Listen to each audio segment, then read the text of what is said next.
Welcome to Cafe Maddy. My name is Maddie, and you're tuning into an emotional food podcast series where you send me an order in story form, and in return, I cook something customized and delicious for you. You can submit your story in the link below in the description if you're watching on YouTube, and you can tell me about something you're going through, any questions you might have in general, and every week, I'll carefully pick an order and you get a custom menu along with a podcast with my own life.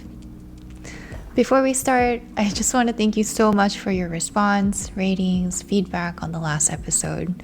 I was so excited to launch this podcast, and I really wasn't expecting to be met with such a warm response. So if you haven't already, go check it out because it really spilled all the tea on my past love life. And of course, you guys are really in for a treat this time too. I can't wait to show you what I'm making today. So thank you for coming to Cafe Maddy. Take a seat. Wherever you are, make yourself at home, and let me take your order. So today we have a customer all the way from India, and her name is Rajnandani. Beautiful name. Oh, but it says I can call you Rosie. Okay, Rosie, you're 21, from India, and the order says, do I need to get into a 21-year-old character? I'll try. We're not that far apart in age. So the order says, I am a recent graduate, so I've been doing a lot of thinking about what to do next. Unlike my childhood when I wanted to pursue like 15 different things, now I have no clue what I want to do. Not only that, I have no idea why, but I feel this sense of belonging for Vienna and Amsterdam, just like you mentioned in a video you posted before. You know what? I would love to open a bakery too. A fusion of Indian and traditional pastry. I would love to introduce the world to Indian sweets. Or a ceramic store. Or I want to open a shelter for elephants. I love elephants. Anyways, let's see how things go. Sending you lots of love and joy from India. Aw, you can tell. This really makes me smile. Rosie, I feel like you were here for a second, and I loved hearing about your interests, even if they were kind of scattered all over the place.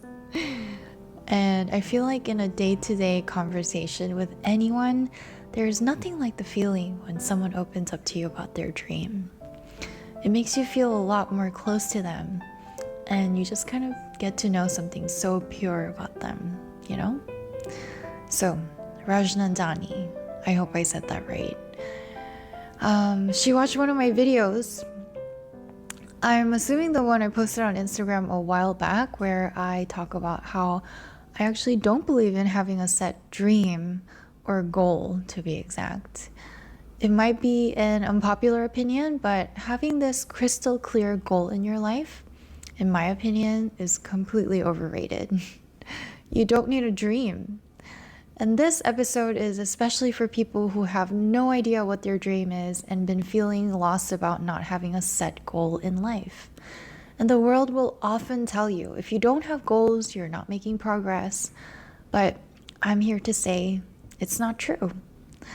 This podcast is also for people who've been relentlessly running towards a goal and maybe open to a different perspective. Either way, I really want you to hear me out until the end, and I want to know what you guys think too.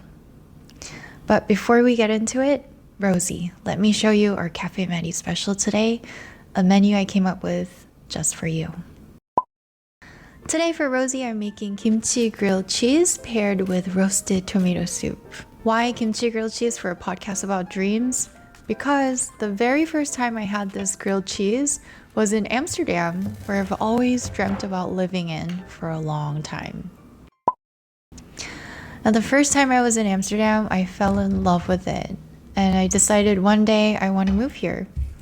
So the following year, I went back with a friend on another trip, and we went on this biking tour, where we biked to the outskirts of Amsterdam, and we even took a ferry to the other side of the river with our bikes to this neighborhood called NDSM. It was where the art scene started to boom in the 90s and where all the hippies started living. There was a lot of amazing graffiti, huge lots for artists and galleries. And after biking around, we took a little break at this food stand. And there at this food stand, there was a grilled cheese shop, a grilled cheese food stand. And on the menu, we found kimchi grilled cheese. It's the last thing we expected in Amsterdam, where it was already so hard to find Korean food in general. And the guy at the store didn't look anything close to Korean. So my friend, after ordering kimchi grilled cheese, she asked him, "How did you think of putting kimchi in grilled cheese?" He said back when he was abroad, he used to work at a Korean restaurant and he was introduced to kimchi, and now setting up his own shop, he wanted to incorporate that in his menu. So I'll never forget that sunny but chilly fall morning where we parked our bikes in a city that I dreamed of living, and we were munching on the kimchi grilled cheese, which was someone else's dream that came true. And oddly enough, it reminded me of home. And this moment, I think, is a tiny scale epitome of what I think life should blossom into. Instead of a one-track mind and a tunnel vision to a really rigid golden life, when you relax a little and you allow your life to be fluid and you look around and recognize and follow the things you love, the road will be filled with twists and turns and bring you to a place where you never expected yourself to be. Sometimes you'll find yourself doing so much beyond what you thought you were capable of, and there, you'll also find a piece of home.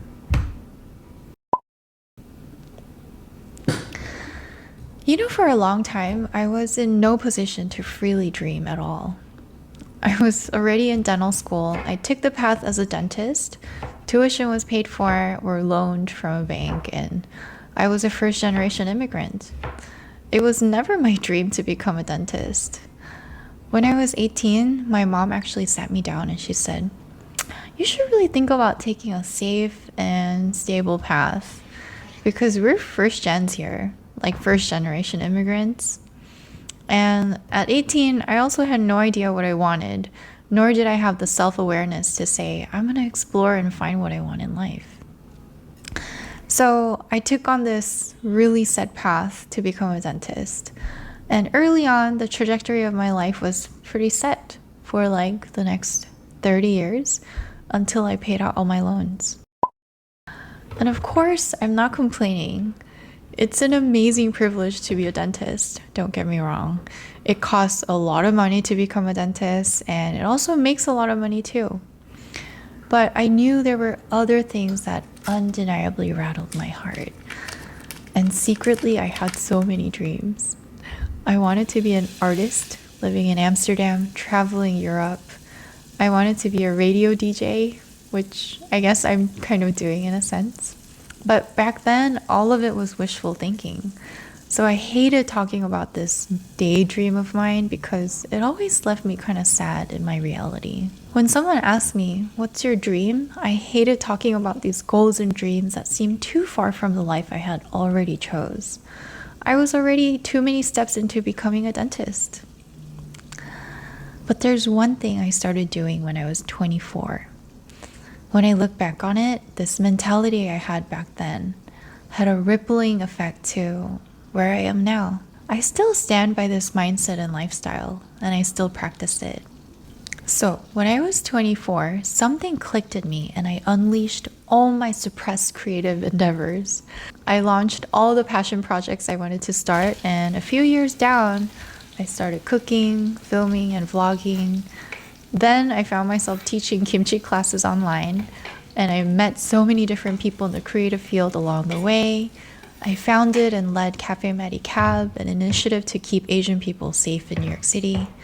And through Cafe Maddy Cab, we gave rides to like 7,000 people in New York over 4 months. And the movement spread across all over the nation and 7 other cities. Then with social media, I started making more than my dentist salary. And now I'm writing and launching a podcast. That's been my lifelong dream. But did I start off running towards this dream? No, I had never actually planned for this. It didn't start with a goal. And I'll tell you this, You don't need a crystal clear dream. At any point in your life, I really think you don't need a grand scheme or a 5-year or a 10-year plan. And sometimes it's better not to. Why? Because we're constantly growing, changing, and morphing, especially at a young age. Or I hope you still are, even in old age. So what we think is the ultimate dream we want to achieve is inevitably going to change as we learn and discover more about ourselves. And the quicker we realize these changes going on, the less time we're going to spend stuck on the wrong path. So I want to tell you about what it was all like in the beginning, the very crucial formative years of Cafe Maddy, Maddy at 24. Just like our Rosie. If you asked me, I would have reluctantly shared with you, but also with this sparkle in my eye, that I wanted to be an installation artist. I wanted to be a poet. I wanted to travel to Europe, live in Amsterdam, be a radio DJ. I wanted my voice to be part of thousands of people's routine, and I wanted to write. But I would have told you that none of this might come true because I was in dental school. By then, I think I had fully accepted that after all this time and money I spent in school, there was no way I was not going to be a dentist. But I also knew I'd be so unhappy just being a dentist. So I had to manage within my restrictions. And at 24, this urge to be creatively satisfied just kind of kicked in and exploded. I said, I don't care if I make anything of it. I know what makes me happy, and I'm just gonna do it to be happy now. I want to be happy today, right now. So I started squeezing out every hour I could outside of my clinic and school hours to start doing what I love. And it was really simple. First, I identified what made me happy.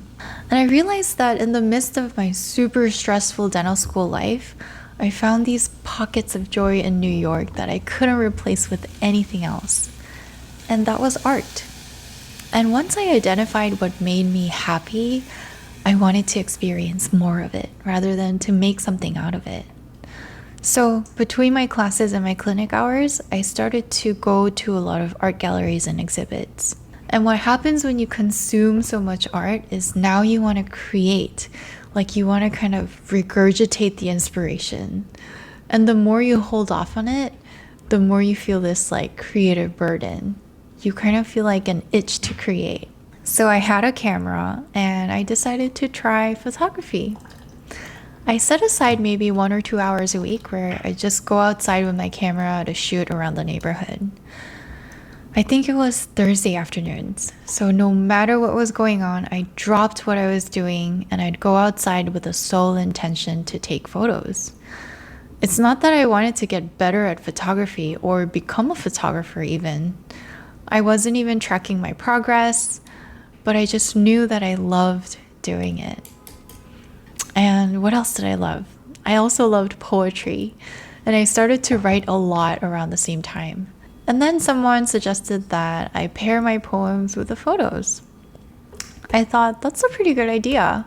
So I started an Instagram page for it. It's still there.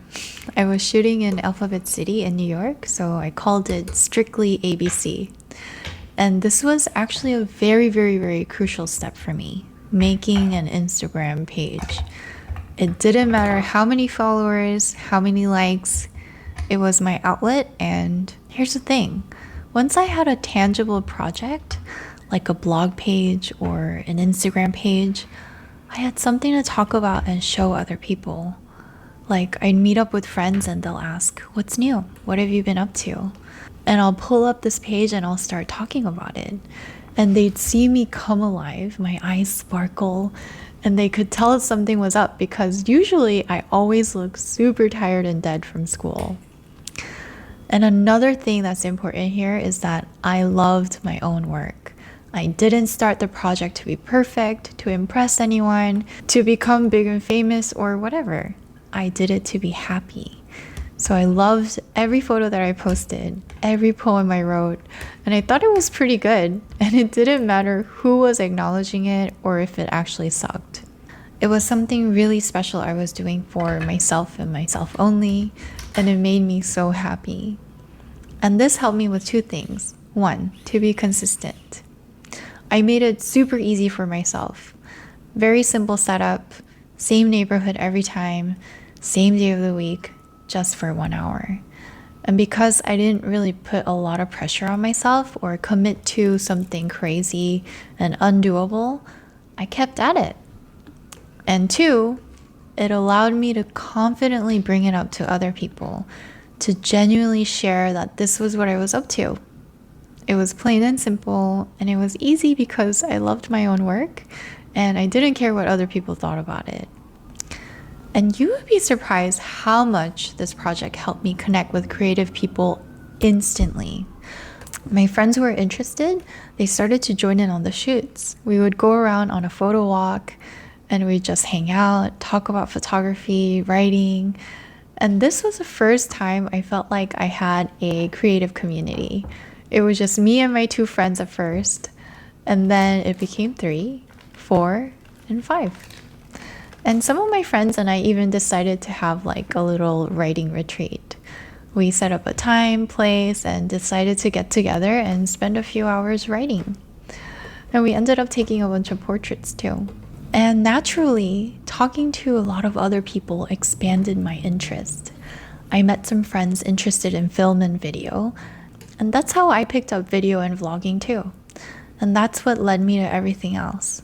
Cafe Maddy, Cafe Maddy Cab, my podcast now, and ultimately the excitement that I have for my future, even without much certainty or a goal. And you might ask, Maddie, how do you check your progress? Like, how do you know you're in the right track when you don't really have a direction? So here's what I want to tell you. When you wholeheartedly and diligently invest the time into what you love to do now, you're moving forward. You are. Because one, you're living life in the present, fully feeling life as it is, and for who you are in the moment. And this definitely leads you to new opportunities, new people, new interests, and it'll unlock new experiences for yourself. With a one-track, tunnel vision 10-year plan, you might lose sight of the now. We don't know what'll happen now or tomorrow or next month or this year. So what if you make so many sacrifices of, let's say, your 20s, your 30s to get to where you want, and don't remember much of it at all, the entire process? So instead of working towards a goal, a number, a dream, a perfectly framed picture of what you think you'll look like in 5 years, nurture what you love to do now and let your dream grow itself. Find your creative tribe. Meet new people, new friends, new conversations, and see where this takes you. It's a different kind of discipline, and it's risky because you don't know where you're going. And this definitely might be actually scary. But here's one way to know you're on the right track. If what you are doing fills you to the brim, it gives you energy, and it's something you lose track of time doing, that's it. Identifying this is half the battle. Then, in fact, instead of running towards your dream, you'll find yourself living in your dream every second. I don't know about you. Maybe some of you are super mature and super self-aware, but I'm a firm believer that a lot of us don't really know ourselves that well. And we're finding out more and more about ourselves, returning to our childlike state from however much we deviated by quote unquote growing up. And we're constantly on the journey of getting in touch with our purpose in life until old age. So what you and I might think is the ultimate healthy goal, I dare say, is probably wrong. Also, what I'm talking about here is just really simple. Find out what you love to do and diligently do more of it. Maybe with some friends, and it'll take you to places you've never imagined yourself to be while you enjoy every minute of it. So here's how Cafe Maddy came about. After I graduated with this passion project and an interest in video, the following year I randomly picked up cooking as a hobby. only because I had nothing really to do in my suburban town that I had moved for my residency. So I started cooking. Then, since I wasn't doing anything, I started vlogging my cooking. And I really think the year of doing photography gave me that eye to frame my videos in an aesthetic way. And the poetry writing gave me the basis of storytelling. And it was really fun. I started making cooking videos every day, and I did the same thing I did for my photography project. I set up an Instagram account, loved my own work, didn't care about views, likes, or growing a following. And again, I started to connect with some amazing people. But I was also really, really consistent. And then one day, one of my videos went viral on TikTok. BuzzFeed reached out to do a video with them. My following kept growing, and I saw opportunities coming my way. And I took them. And I learned a lot the past few years. And just paying attention to the doors that opened before me, trying new things I haven't before, it led me to paths that I never thought I'd really be in. So, pre-Cafe Maddy, I learned to love my work and be consistent. What did I learn during Cafe Maddy? I learned to have this just do it kind of mentality. I jumped into projects I never had any experience in. And one day I wanted to teach kimchi classes on Zoom. But I was hesitating for the longest time because I was terrified that I'd mess up. And I had no experience setting up, marketing, or teaching a class. But I said, I'll never be perfectly ready. But this sounds fun, and I'm just going to do it. So I actually announced the launch, designed the media assets, set up my class, payment, price, schedule, and structure. And believe it or not, all of this I started setting up after I announced that it was going to launch. But this is just me being crazy. It's just my personality that I function really well in high stress. So when like shit hits the fan and things were rolling, I started thriving. And with whatever fire I had to put out, I did, and I rolled with the punches. And then March 2021 came around, where I was infuriated with the Asian hate crimes going on in New York and all across the nation. And you may or may not know about Cafe Maddy Cab. I think the details of how this came about is for another video, but one day I couldn't stand the reality of New York City, and I randomly set up a mutual fund to give free rides for vulnerable Asian people in New York City. And it blew up. I raised $100,000 overnight, and suddenly, without any background in organizing a charity, no expertise in the social justice space, really poor understanding of gender and sexuality, no experience in leading a team, I had to set up a functioning organization within a week. Can you imagine? By no means, even now looking back, do I think that I did a good job at it. But it was needed in our community, and I got it done. And there were definitely a few days I was having like a meltdown, and I wanted to back out and refund all the donations because I was terrified. I was so scared that I wouldn't be able to deliver. But guess what kicked in? The same courage I had when I launched my kimchi class, totally unprepared, but confident that I can handle it, that same mentality kicked in for me. I said, I'm gonna stop being scared of failing. I'm just gonna do it, put out fires as I go. It'll be so far from perfect, but I'm gonna roll with the punches. So that's how Cafe Maddy Cab came about. And over 4 months, we gave rides to 7,000 people in New York City. And the movement spread across the nation and in Canada and 7 other cities. Fast forward, now I'm making money with the very thing that I started doing for fun. I mean, it's a lot of work, but it's been exhilarating that I can even consider earning a living with something outside of being a dentist. Of course, I'm not saying this anti-goal mentality that I'm talking about warrants the specific type of success that I'm seeing. No way. But it can. And it'll look different, and hopefully it'll be so much more for you. So here it is, our kimchi grilled cheese with a hearty bowl of roasted tomato soup. I had to blend the soup another round because it was too chunky. But hope you enjoyed this menu, my dear Rosie, brimming with a heart full of dreams. Start with identifying what it is that you love and give your passion a space, a time, and your heart to love on it. And you'll be surprised. You'll find yourself in places you've never imagined to be. When I was in college, I used to judge everybody with an undecided major. Did your school have an undecided major? Because NYU did. And I'd be like, what a waste of time when you can actually have a plan. And look at me now. My whole life is undefined, undecided, and I want to keep it this way. Because at 29, I still haven't found my way, and I'm still allowing my dreams to grow. And I'm really excited where this podcast is going to take me next.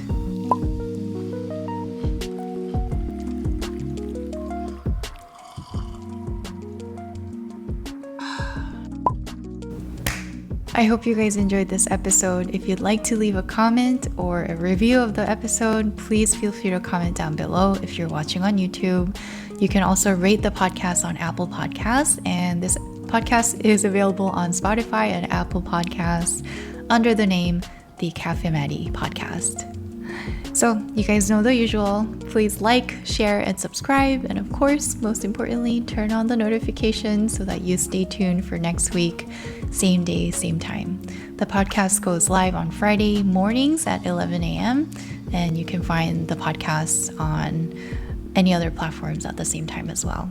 Special thanks to our music artist, Mr. Hong, for the custom track for our podcast. And every week at the end of the video, I will be sharing some music that I've been listening to that you might like too. So I'll link the playlist right here on the screen, and you can click on it and enjoy the music as well. We'll be building a playlist every podcast and every episode. Okay?